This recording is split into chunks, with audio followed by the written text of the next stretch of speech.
জানিয়েছে আমাদের যেটা অভিজ্ঞতা, সরকার বলেছে এটা তো একটা সাংবিধানিক প্রতিষ্ঠান, তবে সুষ্ঠু নির্বাচন যদি না হয় এর দায় সরকারের উপরেও আসবে।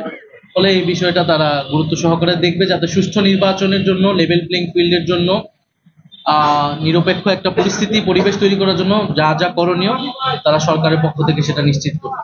জুলাই সনদের বিষয়ে তারা বলেছে যে আমাদেরকে তারা স্বাক্ষর করার জন্য আহ্বান জানিয়েছে এবং আমাদের বিষয়গুলো তারা বিবেচনা করবে। ঐকমত্য কমিশন সুপারিশ দিলে তারা উপদেষ্টা পরিষদ এইটা সিদ্ধান্ত নেবে।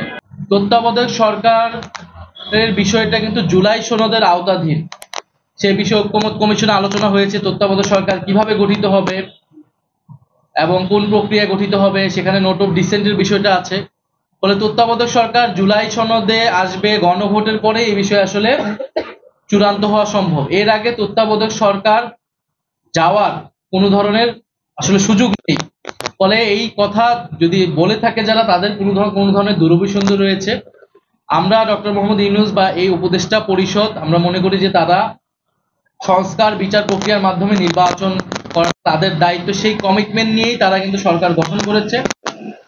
তবে তাদের বিরুদ্ধে যে অভিযোগগুলো আছে সেই অভিযোগগুলো যাতে তারা বিবেচনা করে নিজেদেরকে পুনর্গঠন করে নেয়, উপদেষ্টা পরিষদের দক্ষতা যাতে বৃদ্ধি করা হয় সে বিষয়ে আমরা বলেছি।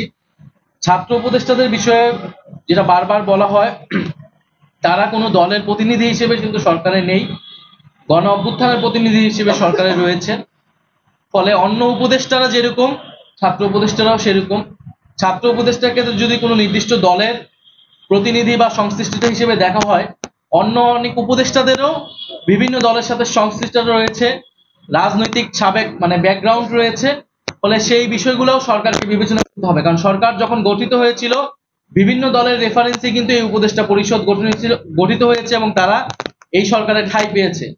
ফলে উপদেষ্টা পরিষদ পুনর্গঠন করতে হলে শুধু ছাত্র উপদেষ্টা নয়, অন্য যে উপদেষ্টাগুলো রয়েছে আমরা আমরা প্রধান উপদেষ্টার কাছে সেই নামগুলো আমরা বলেছি যে কারা কারা কোন কোন দলের সাথে সংশ্লিষ্টতা রয়েছে বা প্রশাসনের ভাগ বাটোয়ারার সাথে জড়িত আছে। ফলে সার্বিকভাবে এটা বিবেচনা করতে হবে। দ্বিতীয়ত, আমরা নির্বাচন কমিশন নিয়ে উদ্বেগ জানিয়েছি।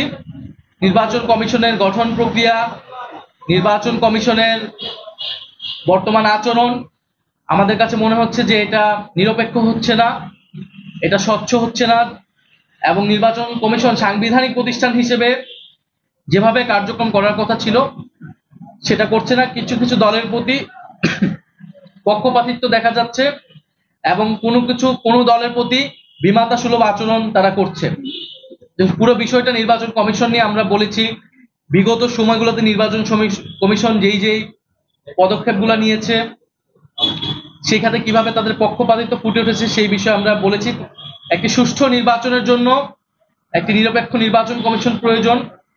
সুষ্ঠু নির্বাচন যদি না হয় এর দায় সরকারের উপরে আসবে। ফলে আমরা সরকারকে সেই বিষয়টি অবহিত করেছি এবং আমরা মনে করি যে নির্বাচন কমিশন এই মুহূর্তে পুনর্গঠন হওয়া প্রয়োজন। তৃতীয়ত, আমরা জনপ্রশাসন এবং উপদেষ্টা পরিষদ বিষয়ে কিছু বক্তব্য দিয়েছি যে জনপ্রশাসনে যেভাবে বদলি পদায়নগুলো হচ্ছে সেটা আসলে কিসের ভিত্তিতে হচ্ছে, সেক্ষেত্রে নিরপেক্ষ এবং যোগ্যতার ভিত্তিতে পদায়ন হচ্ছে কিনা। কারণ আমরা বিভিন্ন জায়গায় দেখতে পাচ্ছি, শুনতে পাচ্ছি যে প্রশাসনে বিভিন্ন ভাগ বাটোয়ারা হচ্ছে। বড় রাজনৈতিক দল হিসেবে যারা পরিচিত তাদের মধ্যে তারা নিজেদের মধ্যে প্রশাসন, এসপিডিসি এগুলো ভাগ বাটোয়ারা করছে এবং নির্বাচনের জন্য তারা সেই তালিকা করছে, সরকারকে সেগুলো দিচ্ছে এবং উপদেষ্টা পরিষদের ভিতর থেকেও সেই দলগুলোর সাথে সেই ব্যাপারে সহায়তা করছে। ফলে এইভাবে চললে সরকারের নিরপেক্ষতা প্রশ্নবিদ্ধ হবে। ফলে সরকার যাতে নিরপেক্ষভাবে ফাংশন করে এবং উপদেষ্টা পরিষদে যাদের বিরুদ্ধে এই সংশ্লিষ্টতাগুলো রয়েছে, অদক্ষতা, দুর্নীতি এবং রাজনৈতিক দলীয় পক্ষপাতের, তাদের বিষয়ে যাতে প্রধান উপদেষ্টা সিদ্ধান্ত নেন। এবং আমরা বিসিএস নন ক্যাডার যে বিধিমালা সেটি নিয়েও আমরা আমাদের বক্তব্য দিয়েছি।